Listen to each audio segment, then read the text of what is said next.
Welcome back to the Chan 7. If you're new here, I'm Euree, dentist turned homeschool mom to 5 kids from 2 years old to 12 years old. We're in our 8th year of homeschooling, and today I will be sharing with you our planned family subjects for the upcoming 2023 to 2024 school year. I'm pretty excited about our choices, so I hope you stick around.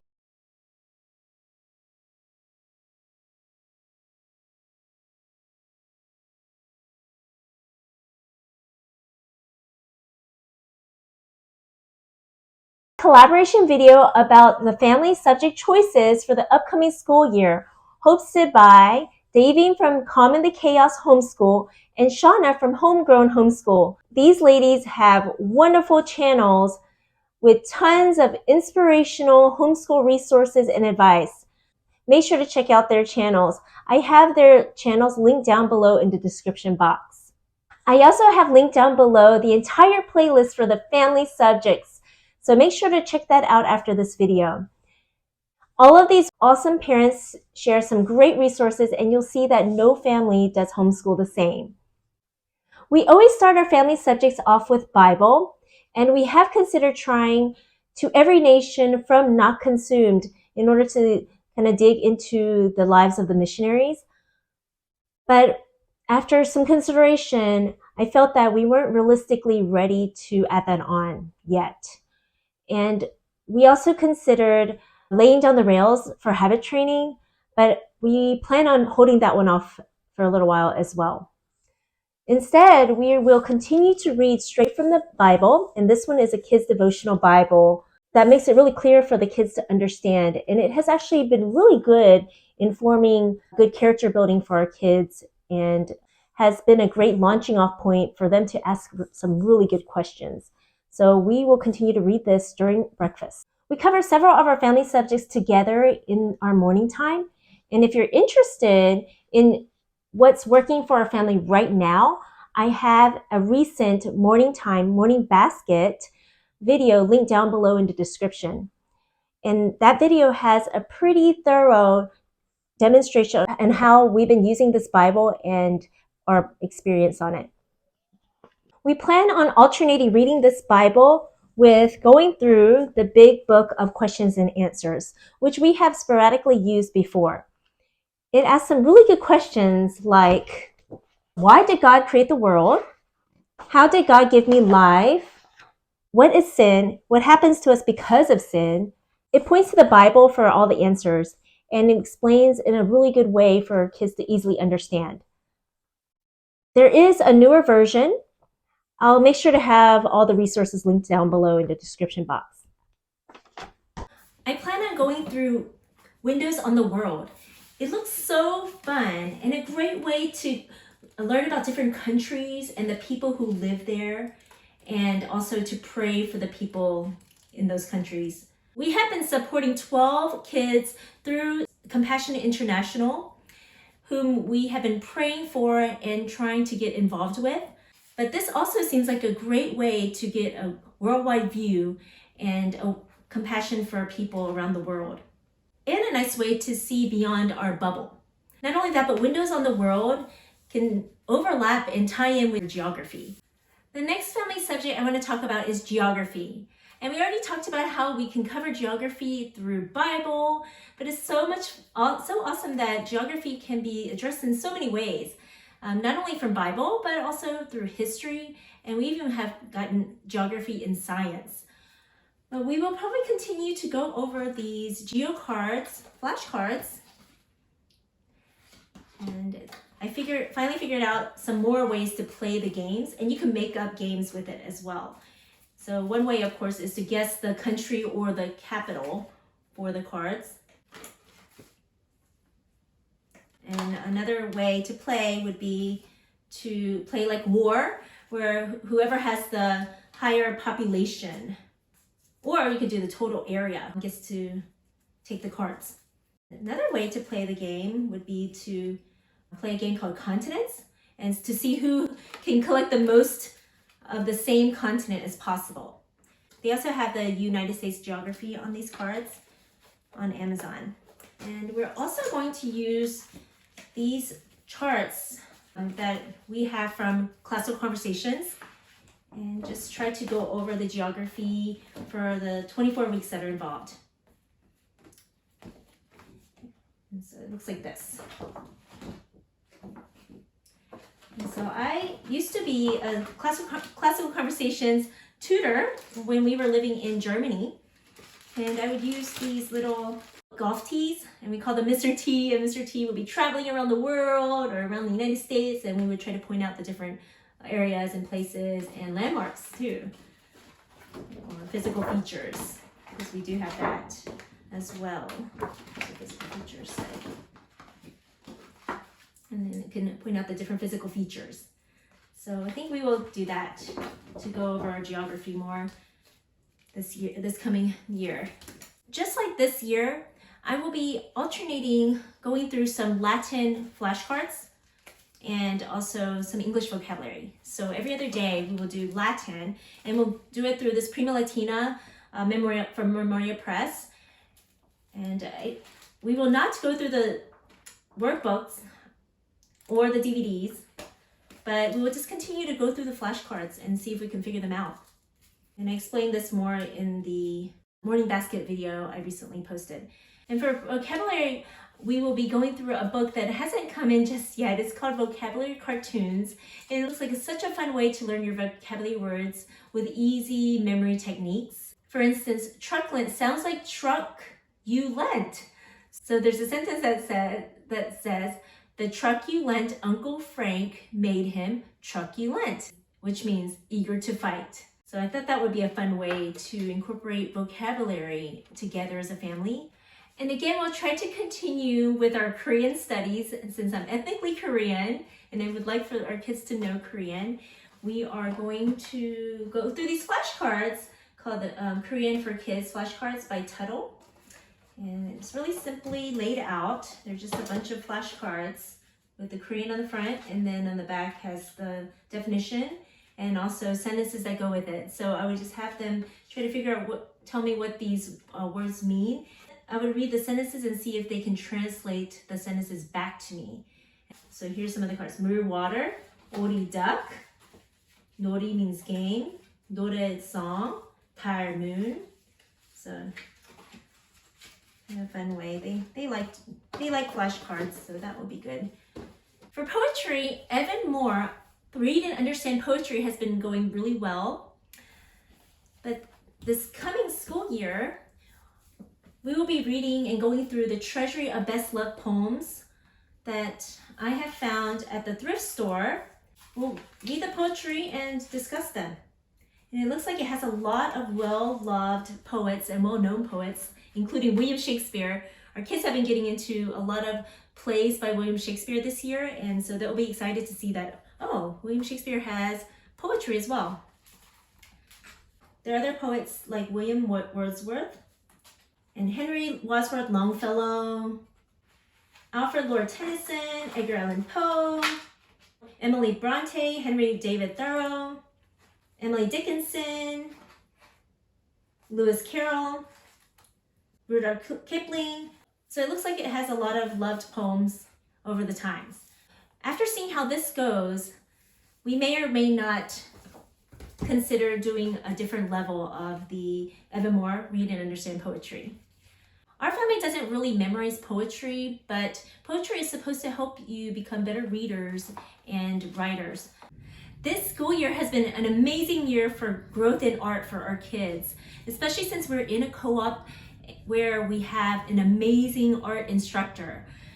But if we can't outsource art like we are doing this year, we may use, or we're planning on using, Discovering Great Artists. And it has a bunch of different famous artists and their biography, a mini biography, and an art project that goes along with the artist. So we will use this Great Artist book and go over the artists and do an art project weekly. I'm sure it's possible because our oldest is very independent and helpful, and she loves art. So I'm sure it's very possible for us to get that in. Our kids also really love Art Hub for Kids. It's basically a YouTube channel with a bunch of different drawing art projects.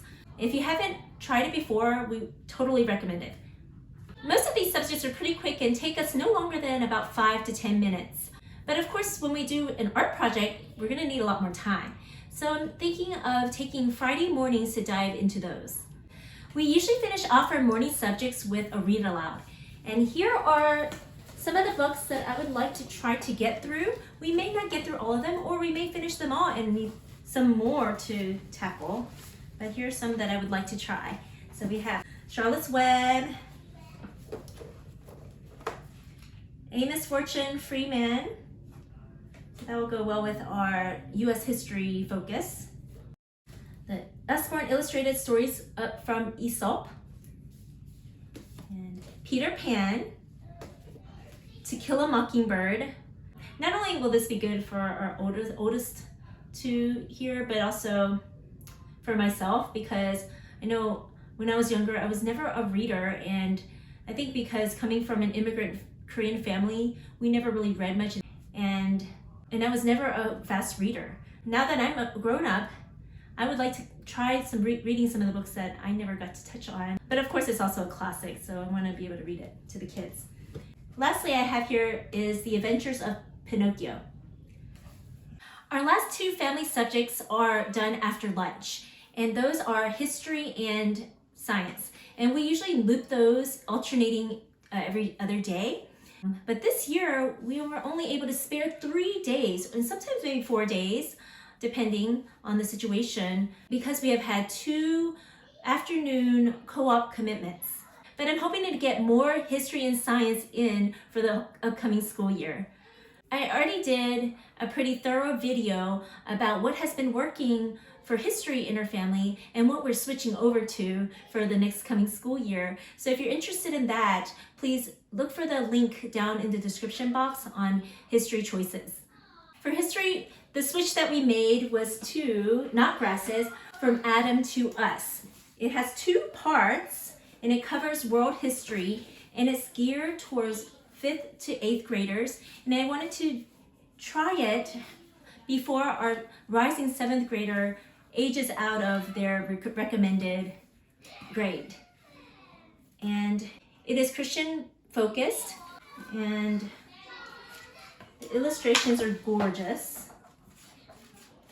And it's very well done. We actually have already tried 2 lessons out of it. The creators have made it very simple. You can even get a complete year's worth of literature, because at the end of each lesson, it clearly lays out your assignments, including the vocabulary. See, it says, write the paragraph that uses these words: subjugate, brutality. So it kind of helps you to learn more vocabulary. And it also has 10 chapter books that you read throughout the year, and you will answer some comprehension questions from a different book, from the student workbook. It looks like this. So there's some comprehension questions in the back for all the literature, all the books, all the chapter books. So here's some, like from the Golden Goblet, some questions here. And we own 2 of the books. Here we go. The Bronze Bow and A Single Shard. I'm not sure if we're going to read all 10 of the books, but at least we're going to get through these 2 since we own them already. Also, at the end of some of the lessons, there's a creative writing portion, but I don't plan to use that part. We rarely use a curriculum to its fullest intent, and so we'll probably just pick and choose what we can handle and what looks fun for our family. So, I mean, these 2 textbooks can be kind of hefty for just a year, although the readings are pretty straightforward and pretty quick for the most part. But you can stretch this program out to 2 years if you do about 2 to 3 lessons a week. But if you want to finish it in a school year, then you may have to do 5 lessons a week. Actually, the company states that the student workbook is completely optional, but it has a lot of fun activities in it, like some crossword puzzles and unscrambling of words to answer and fill in the blanks. There's some matching, and you get to draw. At the back of the book, you will find unit tests. So if you're interested in testing your children, then you have those tests. There's an answer key that has all the answers for the student workbook. So this one is completely optional, but the other components are highly recommended, like the map book. So basically, you get a map and it'll tell you exactly what to do. You get to outline, you get to draw in different colors, so it's pretty fun actually. Sorry, I have our regular visitor. Hello, Susanna. Okay, so I found one of the maps that one of our kids did. So it looks like that, outlined and drew pictures. That's fun. And then here's a timeline. So this is how Notgrass does their timeline. So they just have like a timeline and you just have to write it in. And at the end of the lesson, in the main text, it will tell you exactly what to write. Like Marco Polo arrives in China. So you just have to find the lesson for it and then write that in. And we may color all the pictures too. So this book is really cool. It's called Our Creative World, and it's a compilation of stories and memories and letters from the different places and different lessons that we're reading about. Basically, things that you would not find in a regular textbook, like homeschooling in ancient Rome. I'm excited to read about that and about how Julius Caesar felt and what he felt and all their insecurities and their hopes. I'm excited to dig into this book. So that's pretty much what they recommend for you to use. So everything else is kind of optional, like the literature component and the student workbook. There's also a lesson review book, which is basically the same thing as a student workbook, except it's geared for the 7th and 8th graders. But the student workbook is geared for the 5th and 6th graders. I'm also excited about digging into American Pioneers and Patriots by Christian Liberty Press. It's about boys and girls who lived in America in different places and times. It'll be fun to get the perspective of a child who has moved to America from places like Norway and Holland and Spain and England, and what it was like for them to set their roots in America.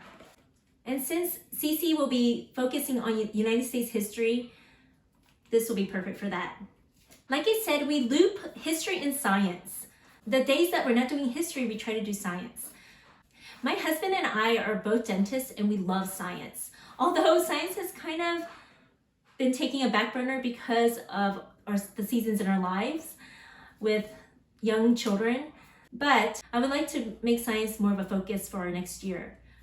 Our rising 7th grader will be doing an independent science program, which I will go in detail in a different video when I talk about different curricula for each grade level. But she'll probably want to join us for family science. As a family, we'll be doing a couple of the Good and the Beautiful units. This past year, we had switched over from doing Apology as Flying Creatures to some of the Good and the Beautiful units because we were all getting a little tired of studying just about birds. So we wanted to switch it up a little bit. And so right now we are studying about arthropods. Good and the Beautiful units are divided into about 14 to 20 lessons.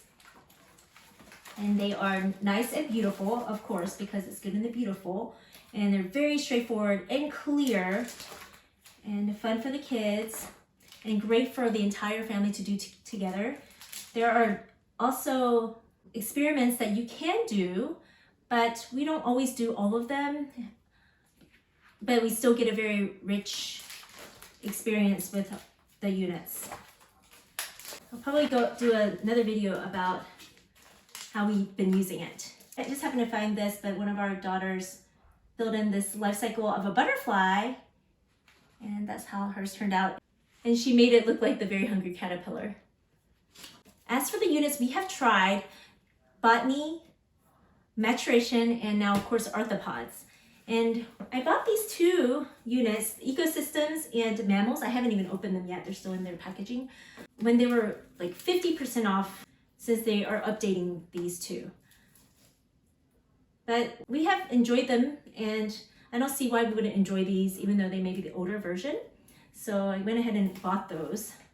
After we do arthropods, we will try to tackle these, or we may do the main science that I have chosen for our next school year, and maybe do these 2 units to take a break from the other science that I have chosen. And the new science that I have chosen is dun dun dun dun, Berean Builders, Science in the Ancient World. So Berean Builders was started by Jay Weil, who is the author of many of the Apologia Science high school textbooks. He decided to start this company called Berean Builders. And I love how the Berean Builders intertwines history and science during that time. So you're not going to get just birds or astronomy or plants in one textbook, but you'll have various different topics. We have tried this first book, Science in the Beginning, before, and they are very well laid out and very simple to use, and experiments include items that you can easily find in your home. It even covers anatomy in the back here. Of course, our favorite, teeth. There's a glossary in the back. You can also purchase this supplement called Helps and Hints. So after each lesson, there is a little review section divided so that you can address your younger students, your older students, and the oldest students. And all the answers to those and help comes from this add-on or supplement. It's a Helps and Hints supplement for these books. And it has answers to like your experiments and all these review questions that are in the main text. If you like to test your family on the different lessons, there are tests in the back along with answers. I love how Dr. Jay Weil weaves history and science together, and his books cover the science in a specific period of time instead of covering one big topic for the entire school year like Apologia does. Dr. Weil believes that critical or scientific thinking is much more important than trying to remember a bunch of facts and information. I'm really excited to get back into Berean Builders. We don't do all of our family subjects every single day, and may not even do them in the same season. Sometimes we may consider to concentrate certain subjects like science or Korean in the summer or in the winter when we don't have our major commitments that we normally have during the school year. I hope this video was helpful for you to figuring out what you want your family subjects in your homeschool to look like. If you have any questions or suggestions, please share. I am always open to any ways to grow and improve. Our channel is about what brings us joy, and that includes our hobbies, our favorite things, and of course, homeschooling. Thanks for watching, and please subscribe, and I'll make sure to keep these kind of contents coming. I'll have our curricula picks for our independent subjects coming up soon. And don't forget to check out the playlist for the family subjects down below in the description box. Have a victorious day and try to keep on smiling even when homeschooling gets hard.